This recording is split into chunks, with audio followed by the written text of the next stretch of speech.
Imagine listening to a song.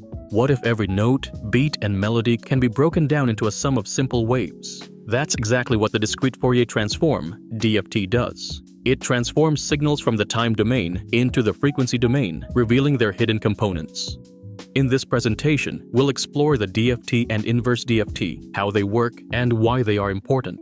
Finally, we'll bring theory to life with a hands-on MATLAB example, letting you see the DFT in action. Now let's dive into the first part of the presentation, DFT and IDFT fundamentals. But before we explore the discrete Fourier transform, let's first understand the Fourier transform itself. This powerful tool helps us determine which frequencies are present in a given signal. Take a look at the example on the left. You see a sine wave with a frequency of 5 Hz. By applying the Fourier transform, we can analyze this signal in the frequency domain. The result? A clear peak at 5 Hz in the right figure, showing the dominant frequency in the signal. In reality, signals are rarely this simple. Let's look at a more complex example.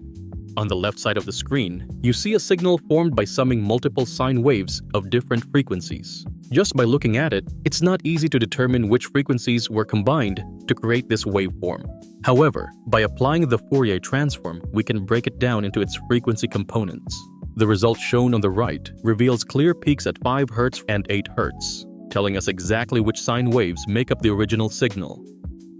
Now that you understand the Fourier transform, let's define the discrete Fourier transform, DFT. Simply put, the DFT performs the same transformation you saw on the previous slide, but instead of working with continuous signals, it operates on digital, sampled data. You may also come across fast Fourier transform, FFT.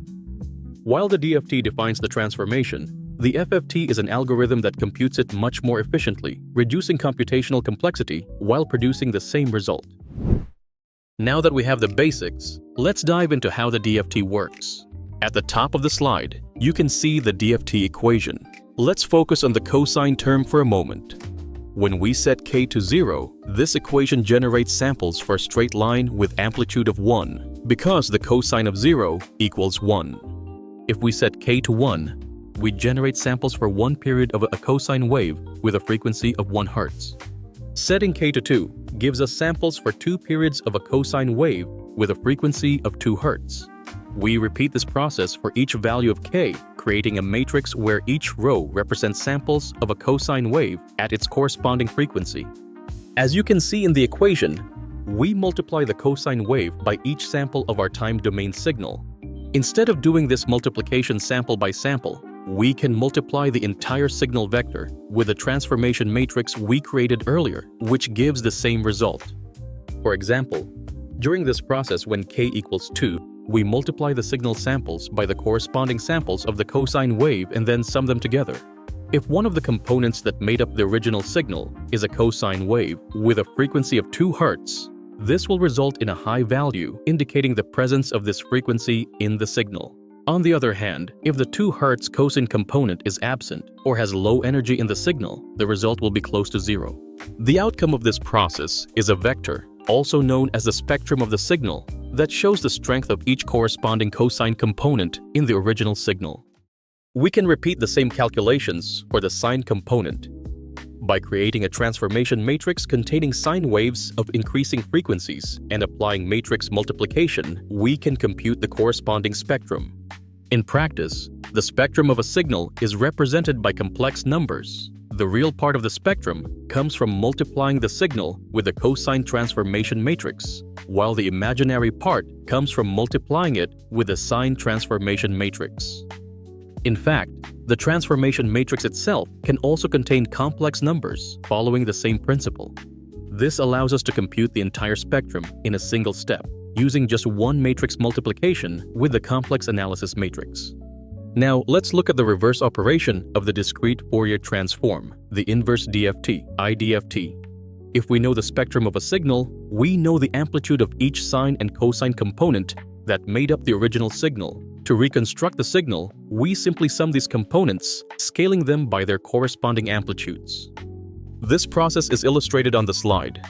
For the cosine part of the transformation, we create a matrix where each column contains a cosine wave of increasing frequency.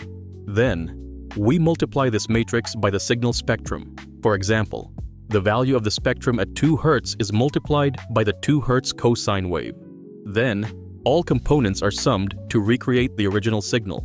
Just like before, this can be done in 2 steps using separate cosine and sine synthesis matrices, or in 1 step using a single complex-valued transformation matrix. To conclude this section, let's examine the equations that define these transformations. The first equation represents the Fourier transform, which applies to continuous signals. However, when we digitize a signal, converting it into a sequence of discrete values, we modify this equation accordingly. Instead of an integral, we use a summation, and instead of continuous variables for time and frequency, we use discrete indices n and k. Additionally, using Euler's formula, we can express the DFT in 2 equivalent forms, the exponential representation and the sine and cosine representation. These formulations provide different perspectives on how the transformation works and are useful in various applications. And this concludes the first part of the presentation. Now, let's move on to the next section, where I'll walk you through the MATLAB code and show you how the DFT and IDFT work in practice. You can also try the code yourself using the link in the description. In the first part of the MATLAB implementation, we generate the DFT analysis matrix, just as we discussed earlier. The matrix size is 100 by 100, corresponding to the sampling frequency.